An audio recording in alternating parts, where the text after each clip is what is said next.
شام اور لبنان کے درمیان ایک سلسلہ کوہ ہے، اس کی ایک شاخ شام میں چلی جاتی ہے۔ دمشق میں تقریباً 20 میل دور 2000 فٹ کی بلندی پر ایک درہ ہے جس کا نام ثنیۃ العقاب درہ عقاب ہے۔ اسے یہ نام خالد رضی اللہ تعالیٰ عنہ نے دیا تھا۔ دمشق کی طرف کوچ کے دوران خالد رضی اللہ تعالیٰ عنہ کا لشکر تقریباً 1 گھنٹے کے لیے رکا تھا اور حضرت خالد نے اپنا پرچم عقاب یہاں گاڑا تھا۔ مورخ لکھتے ہیں کہ خالد رضی اللہ تعالیٰ عنہ جتنی دیر وہاں رکے رہے ایک جگہ کھڑے دمشق کی طرف دیکھتے رہے۔ ان کے سامنے زرخیز، سرسبز اور شاداب علاقہ تھا۔ صحراؤں کے یہ مجاہد اتنا سرسبز اور دل نشین خطہ دیکھ کر حیرت کا اظہار کر رہے تھے۔ دمشق سے 11-12 میل دور مرج راہط نام کا ایک شہر تھا۔ اس کی تمام تر آبادی غسانیوں کی تھی۔ غسانیوں کی بادشاہی میں ہلچل بپا تھی۔ ان کے پائے تخت بصرہ میں اطلاع پہنچ چکی تھی کہ مسلمان بڑی تیزی سے بڑھے آ رہے ہیں اور عیسائی ان کے آگے ہتھیار ڈالتے چلے جا رہے ہیں۔ غسانیوں کا بادشاہ جبلہ بن ایہم غصے میں رہنے لگا تھا۔ فارسیوں کی طرح وہ بھی بار بار کہتا تھا کہ ان ذرا جتنے مسلمانوں کو اس کی بادشاہی میں داخل ہونے کی جرت کیسے ہوئی۔ اس نے اپنے جاسوس بھیج کر معلوم کر لیا تھا کہ مسلمان کس طرف سے آ رہے ہیں اور ان کی نفری کتنی ہے۔ اسے آخری اطلاع یہ ملی کہ خالد بن ولید دمشق سے کچھ دور رہ گیا ہے اور وہ مرج راہط کے راستے دمشق تک پہنچے گا۔ مرج راہط، جبلہ غسانی نے کہا اور سوچ میں پڑ گیا، پھر بھڑک کر بولا، مرج راہط، کیا ان دنوں وہاں میلہ نہیں لگا کرتا؟ میلہ شروع ہے، اسے جواب ملا۔ جبلہ نے اسی وقت اپنے سالاروں کو بلایا اور انہیں کچھ احکام دیے اور ان احکام پر فوراً عمل کیا جائے۔ یہ ایک جال تھا جو اس نے خالد رضی اللہ تعالیٰ عنہ کے لشکر کے لیے مرج راہط کے میلے میں بچھا دیا تھا۔ وہ عیسائی تھے جنہوں نے مسلمانوں کے آگے گھٹنے ٹیک دیے ہیں۔ اس نے کہا، مسلمان اس خوشی کے ساتھ بڑھتے آ رہے ہیں کہ ان کے راستے میں جو بھی آئے گا ان کی اطاعت قبول کر لے گا۔ رومیوں کو نیچا دکھانے والے غسانی عرب کے بدوؤں کی اطاعت قبول نہیں کریں گے۔ ہم مرج راہط میں ہی ان کا خاتمہ کر دیں گے۔ خالد رضی اللہ تعالیٰ عنہ مرج راہط کے قریب پہنچ رہے تھے اور انہیں میلہ نظر آ رہا تھا۔ بہت بڑا میلہ تھا۔ یہ غسانیوں کا کوئی تہوار تھا۔ ہزارہا لوگ جمع تھے۔ کھیل تماشے ہو رہے تھے۔ گھوڑ دوڑ اور شتر دوڑ بھی ہو رہی تھی۔ کہیں ناچ تھا، کہیں گانے تھے۔ ایک وسیع میدان تھا جس میں آدمی ہی آدمی تھے۔ ان کی تعداد 20,000 کے لگ بھگ تھی۔ خالد رضی اللہ تعالیٰ عنہ کا لشکر جب کچھ اور قریب گیا تو تہوار منانے والا یہ ہجوم دیکھتے ہی دیکھتے فوج کی صورت اختیار کر کے جنگی ترتیب میں آ گیا۔ گھوڑ سوار باقاعدہ رسالہ بن گئے۔ ہر آدمی تلوار یا برچھی سے مسلح تھا۔ عورتوں اور بچے بھاگ کر قصبے میں چلے گئے اور ہجوم جو فوج کی صورت اختیار کر گیا تھا اس طرح دائیں اور بائیں پھیلنے لگا جیسے مجاہدین کو گھیرے میں لینا چاہتا ہو۔ مجاہدین کو اپنے پیچھے سرپٹ دوڑتے گھوڑوں کا قیامت خیز شور سنائی دیا۔ ادھر دیکھا، غسانی سواروں کا ایک دستہ تلواریں اور برچھیاں تانے سمندر کی طوفانی لہروں کی طرح چلا آ رہا تھا۔ یہ تھا وہ جال جو جبلہ بن ایہم نے خالد رضی اللہ تعالیٰ عنہ کے لیے بچھایا تھا۔ ممکن نظر نہیں آتا تھا کہ حضرت خالد اپنے لشکر کو اس جال میں سے نکال سکیں گے۔ مجاہدین کی تعداد 9,000 بھی نہیں رہ گئی تھی اور جس دشمن نے انہیں اپنے جال میں لے لیا تھا اس کی تعداد 3 گنا تھی۔ مجاہدین تھکے ہوئے بھی تھے۔ 5 روزہ صحرائی سفر کے بعد وہ مسلسل پیش قدمی اور ماری کا آرائی کرتے آ رہے تھے۔ غسانیوں کے بادشاہ جبلہ نے ٹھیک سوچا تھا کہ مسلمان کوچ کی ترتیب میں آ رہے ہوں گے اور انہیں جنگی ترتیب میں آتے کچھ وقت لگے گا اور ان پر حملہ اس طرح ہوگا کہ انہیں سنبھلنے کا موقع نہیں ملے گا۔ اس نے مسلمانوں کی قلیل تعداد کو بھی پیش نظر رکھا تھا اور یہ بھی کہ مسلمان میلے کو بے ضرر لوگوں کا میلہ ہی سمجھیں گے۔ غسانیوں کو معلوم نہیں تھا کہ خالد رضی اللہ تعالیٰ عنہ میلے پر نہیں آئے تھے۔ وہ تجربے کار سالار تھے۔ انہیں اچانک حملوں کا تجربہ ہو چکا تھا۔ انہیں احساس تھا کہ جوں جوں وہ دشمن ملک کے اندر ہی اندر جا رہے ہیں، حملوں اور چھاپوں کا خطرہ بڑھتا جا رہا ہے۔ چنانچہ وہ لشکر کو ایسی ترتیب میں رکھتے تھے کہ اچانک اور غیر متوقع حملے کا فوراً مقابلہ کیا جائے۔ ان کے عقب سے غسانیوں کے جو سوار طوفانی موجوں کی طرح آ رہے تھے وہی مسلمانوں کو کچلنے کے لیے کافی تھے۔ خالد رضی اللہ تعالیٰ عنہ کی توجہ اس رسالے پر تھی اور وہ مطمئن تھے۔ مجاہدین ایک مشین کی طرح اس صورتحال سے نمٹنے کی ترتیب میں آ گئے۔ خالد رضی اللہ تعالیٰ عنہ نے خود نعرہ تکبیر بلند کیا، جس کا مجاہدین نے رعد کی کڑک کی طرح جواب دیا۔ اس کے ساتھ ہی انہوں نے بلند آواز سے کچھ احکام دیے۔ خدا کی قسم، ہم انہیں سنبھال لیں گے۔ خالد رضی اللہ تعالیٰ عنہ نے بلند آواز سے کہا، اللہ کے نام پر۔ غسانیوں کا رسالہ بڑی تیزی سے قریب آ رہا تھا۔ اس کے پیچھے اور کچھ دائیں سے ایک اور رسالہ نکلا۔ سینکڑوں گھوڑے انتہائی رفتار سے دوڑتے آ رہے تھے۔ ان کا رخ غسانی سواروں کی طرف تھا۔ پیچھے دیکھو، کسی غسانی سوار نے چلا کر کہا۔ یہ مسلمان سوار معلوم ہوتے ہیں۔ پیچھے سے آنے والے سوار مسلمان ہی تھے۔ یہ مجاہدین کے لشکر کا عقبی حصہ تھا۔ ان سواروں نے غسانی سواروں کو آ لیا۔ غسانی سوار اس حملے کے لیے تیار نہیں تھے۔ ان کا حلہ چارج بے ترتیب ہوتے ہوتے رک گیا۔ ادھر سے خالد رضی اللہ تعالیٰ عنہ نے اپنے سوار دستے کو تیز حملے کا حکم دے دیا۔ غسانی سوار گھیرے میں آ کر سکڑنے لگے۔ پھر وہ اتنے سکڑ گئے کہ ان کے گھوڑوں کو ایک قدم بھی دائیں بائیں اور آگے پیچھے ہلنے جلنے کی جگہ نہیں ملتی تھی۔ اس کے ساتھ ہی خالد رضی اللہ تعالیٰ عنہ نے شتر سوار تیر اندازوں کو میلے والے لشکر پر تیر برسانے کا حکم دے دیا اور دوسرے دستوں کو دشمن کے پہلوؤں پر حملے کے لیے بھیج دیا۔ انہوں نے اپنے دستے سے سامنے سے حملہ کیا۔ یہ عقل اور جذبے کی لڑائی تھی۔ غسانی پیادوں کو اپنے گھوڑ سواروں پر بھروسہ تھا جو اب مجاہدین کی تلواروں سے کٹ رہے تھے۔ یہ معرکے سے نکل کر بھاگ رہے تھے۔ خالد رضی اللہ تعالیٰ عنہ کی کوشش یہ تھی کہ دشمن کے لشکر کے عقب میں چلے جائیں تاکہ دشمن شہر میں نہ جا سکے۔ خالد رضی اللہ تعالیٰ عنہ کے حکم سے غسانیوں کے خیموں کو آگ لگا دی گئی۔ یہ خیمے میلے کے لیے لگے ہوئے تھے۔ شعلوں نے غسانیوں پر خوف طاری کر دیا۔ ان کے حوصلے تو یہی دیکھ کر ٹوٹ گئے تھے کہ انہوں نے جو جال بچھایا تھا وہ بری طرح ناکام ہو گیا تھا۔ غسانیوں کے پاؤں اکھڑنے لگے۔ ان کا جانی نقصان اتنا زیادہ ہو رہا تھا کہ خون دیکھ کر وہ گھبرا گئے۔ آخر وہ بھاگنے لگے۔ حضرت خالد بار بار اعلان کرا رہے تھے کہ اپنے شہر کو تباہی سے بچانا چاہتے ہو تو باہر رہو۔ شام تک خالد رضی اللہ تعالیٰ عنہ اس شہر سے مال غنیمت اور بہت سے قیدی اکٹھے کر چکے تھے۔ شہر میں ان عورتوں کی وین سنائی دے رہی تھی جن کے خاوند، بھائی، باپ اور بیٹے مارے گئے تھے۔ خالد رضی اللہ تعالیٰ عنہ نے رات کو ابو عبیدہ رضی اللہ تعالیٰ عنہ کے نام پیغام بھیجا کہ وہ خالد کو بصرہ کے قرب و جوار میں ملے۔ بصرہ غسانی حکومت کا پایہ تخت تھا۔ غسانی اور رومی مل کر بصرہ کے دفاع کا انتظام کر رہے تھے۔ مجاہدین کا بڑا ہی سخت امتحان ابھی باقی تھا۔ وہ جو محمد رسول اللہ صلی اللہ علیہ وسلم کو اللہ کا بھیجا ہوا رسول نہیں مانتے تھے اور اللہ کو وحدہ لا شریک نہیں سمجھتے تھے، وہ ابھی تک جنگی طاقت کو افراد کی کمی بیشی اور ہتھیاروں کی برتری اور کمتری سے ناپ تول کر رہے تھے۔ حیران تو وہ ہوتے تھے کہ مسلمان کس طرح اور کس طاقت کے بلبوتے پر فتح حاصل کرتے آ رہے ہیں، لیکن اپنی فوجوں اور گھوڑوں کی افراد اور اپنے ہتھیاروں کی برتری کا ان کو ایسا گھمنڈ تھا کہ وہ سوچتے ہی نہیں تھے کہ انسان میں کوئی اور طاقت بھی ہو سکتی ہے، اور یہ طاقت عقیدے اور مذہب کی سچائی ہوتی ہے۔ غسانیوں کا بادشاہ جبلہ بن ایہم بصرہ میں اس خبر کا انتظار بڑی بےتابی سے کر رہا تھا کہ مرز راہت میں اس کا دھوکہ کامیاب رہا ہے اور مسلمانوں کو کاٹ دیا گیا ہے۔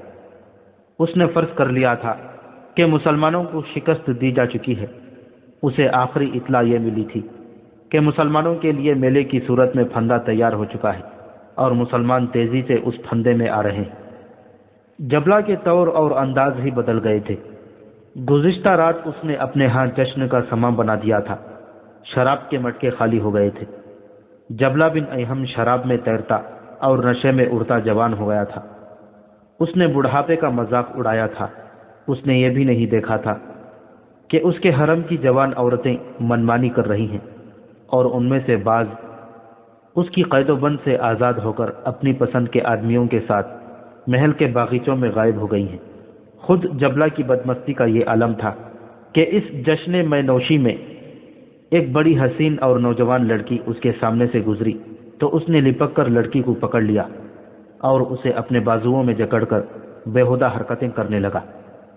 لڑکی اس کے بازوؤں سے آزاد ہونے کو تڑپنے لگی۔ تیری یہ جرأت! اس نے لڑکی کو الگ کر کے ایک جھٹکے سے اپنے سامنے کھڑا کیا اور بڑے سخت غصے میں بولا، کون ہے تو جو میرے جسم کو ناپسند کر رہی ہے؟ تیری بھانجی، لڑکی نے روتے ہوئے چلا کر کہا، تیرے باپ کی بیٹی۔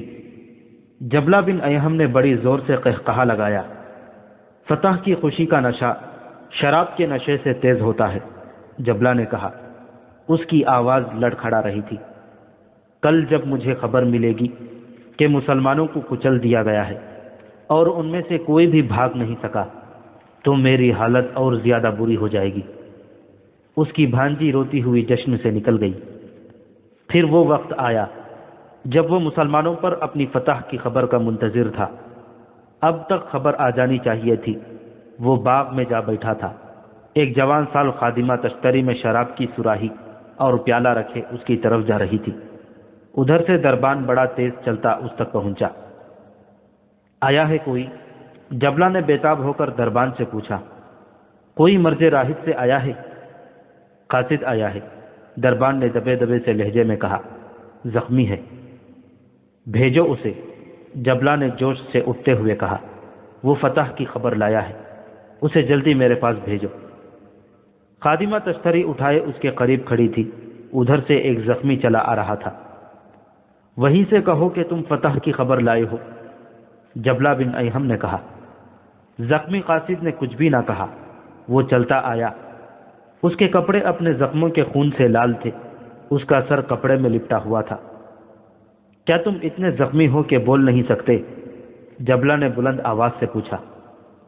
بول سکتا ہوں، قاصد نے کہا، لیکن جو خبر لایا ہوں وہ اپنی زبان سے سنانے کی جرت نہیں۔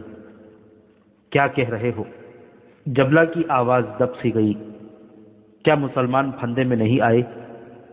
آ کر نکل گئے ہیں؟ ہاں، قاصد نے شکست خوردہ آواز میں کہا، وہ نکل گئے ہیں۔ انہوں نے ایسی چال چلی کہ ہم ان کے پھندے میں آ گئے۔ اپنی فوج کٹ گئی ہے، مرج راہد کو انہوں نے لوٹ لیا ہے۔ جبلہ بن ایہم نے تشتری سے شراب کی سراہی اٹھائی۔ خادمہ نے پیالہ اٹھا کر اس کے آگے کیا۔ جبلہ نے سراہی بڑی زور سے قاصد پر پھینکی۔ قاصد بہت قریب کھڑا تھا۔ سراہی اس کے ماتھے پر لگی، وہ تیورا کر گرا۔ جبلہ نے خادمہ کے ہاتھ سے پیالہ چھین کر اس کے منہ پر مارا اور لمبے لمبے ڈگ بھرتا وہاں سے چلا گیا۔ غسانیوں کے بادشاہ کا محل ماتمی فضا میں ڈوب گیا۔ مرج راہد کے بھگوڑے غسانی بصرہ میں آ گئے اور بصرہ ماتمی شہر بن گیا۔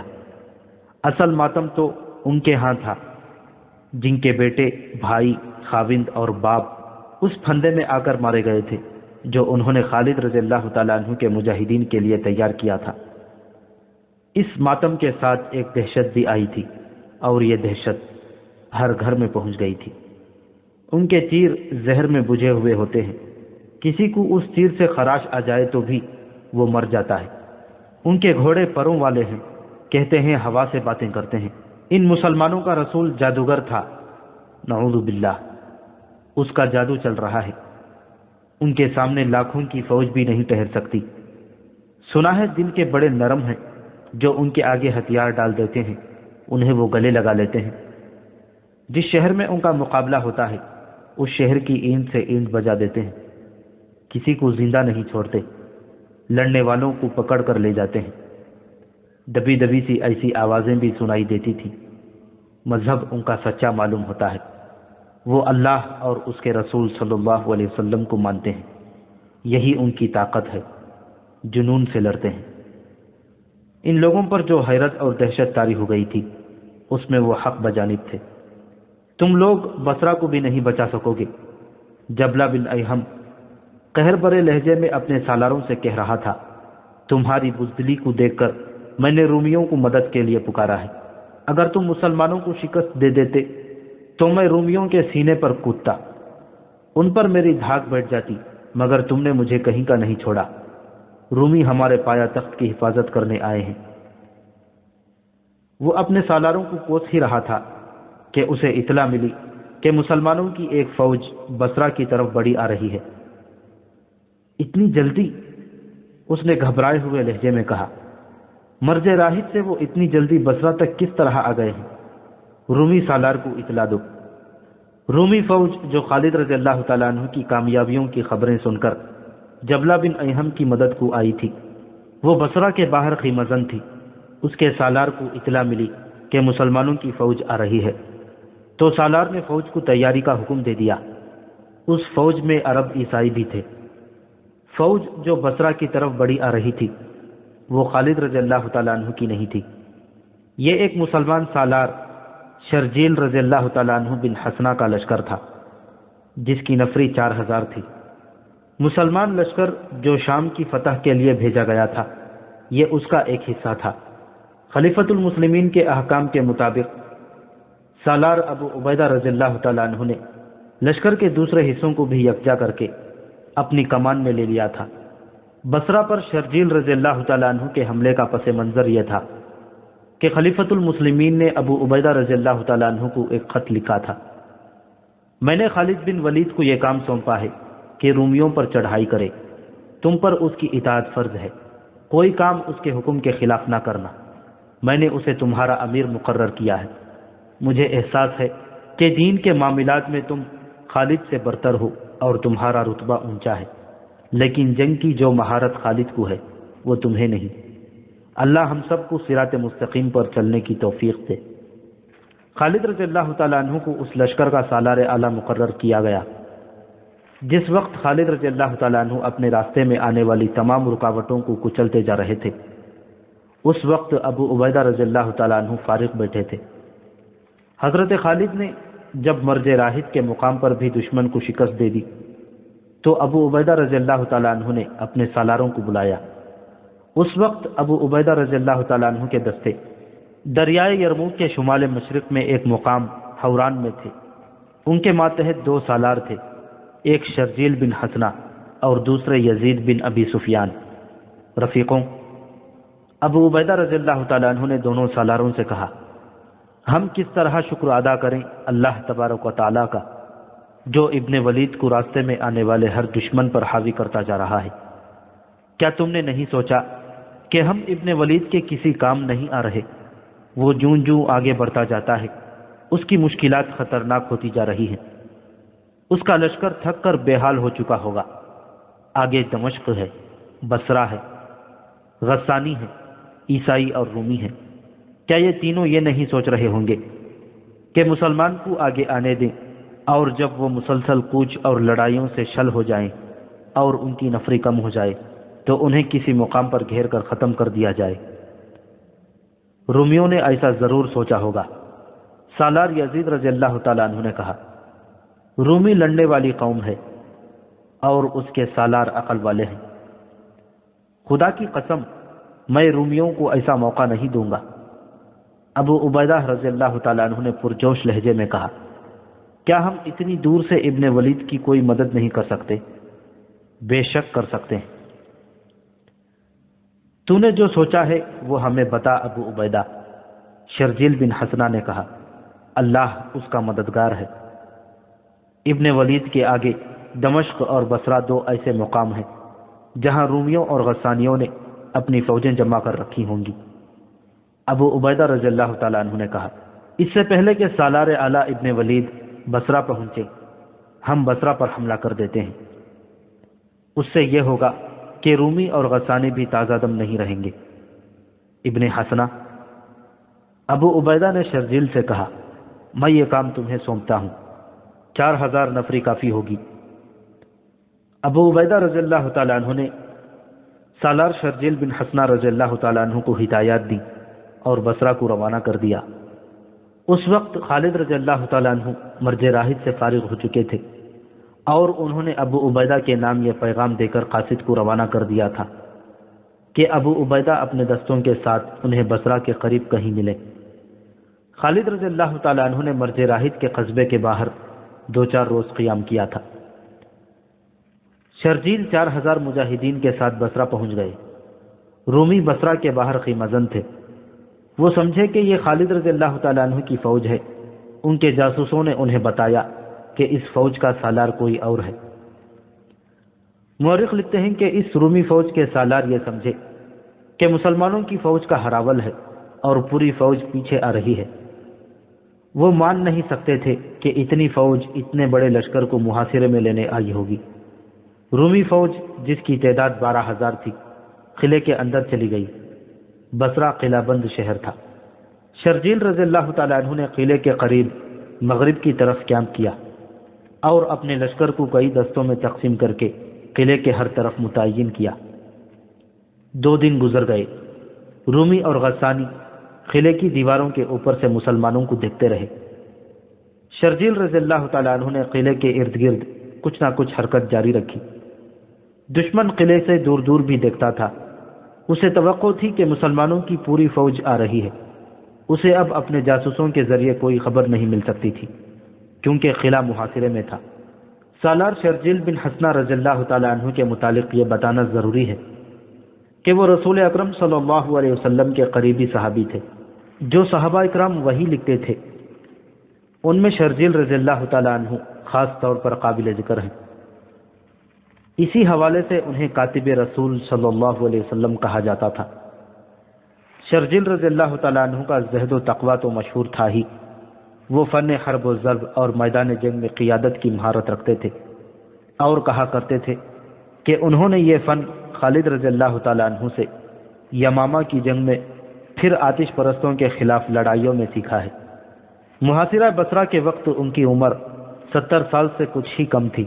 جذبے اور جوش و خروش کے لحاظ سے وہ جوان تھے اور ان کی شہ سواری اور تیغ زنی جوانوں جیسی تھی۔ محاصرے کا 3واں دن تھا۔ رومیوں کو یقین ہو گیا کہ مسلمانوں کی نفری اتنی ہی ہے جس نے محاصرہ کر رکھا ہے۔ اگر مزید فوج نے آنا ہوتا تو اب تک آ چکی ہوتی۔ چنانچہ انہوں نے اپنی 12000 نفری کی فوج باہر نکال لی۔ نفری کی افراد کے بل پر وہ ایسی دلیرانہ کارروائی کر سکتے تھے۔ مسلمان کل 4000 تھے۔ شرجیل رضی اللہ تعالیٰ عنہ نے بڑی تیزی سے اپنے دستوں کو اکٹھا کر کے جنگی ترتیب میں کر لیا۔ اس طرح دونوں فوجیں آمنے سامنے آ گئیں۔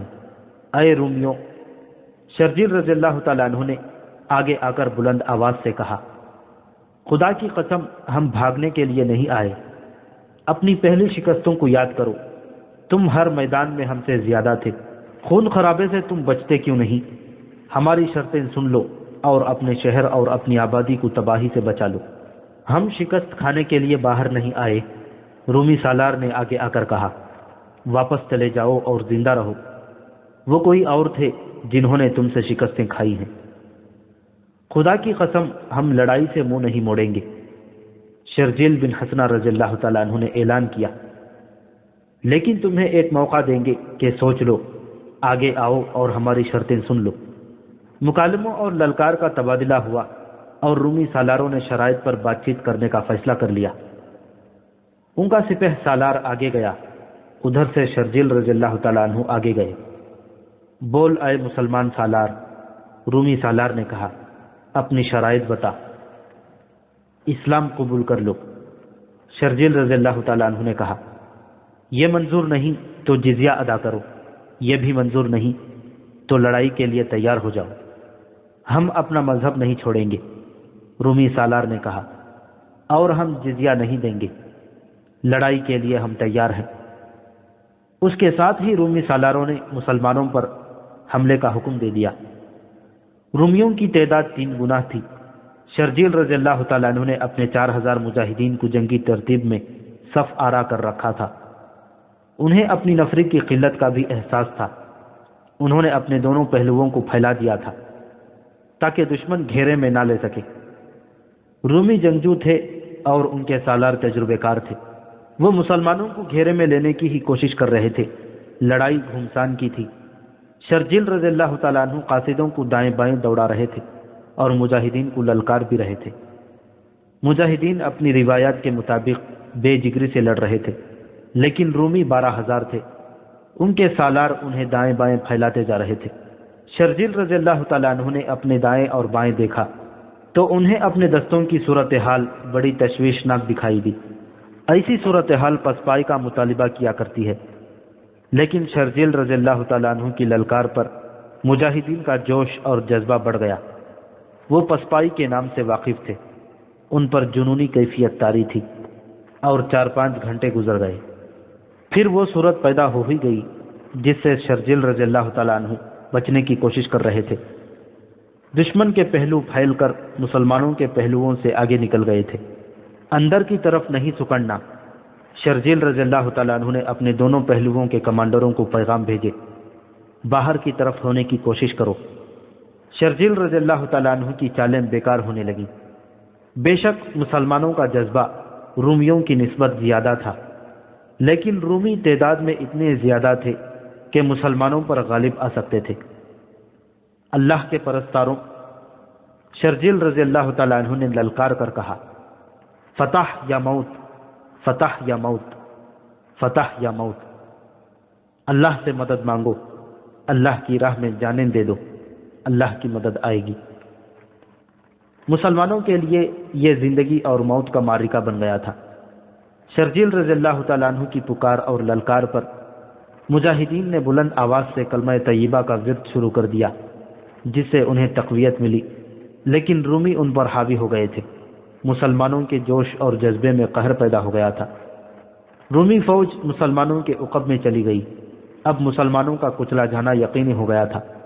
رومی جو مسلمانوں کے عقب میں چلے گئے تھے، انہیں اپنے عقب میں گھوڑے سرپٹ دوڑنے کا طوفانی شور سنائی دیا۔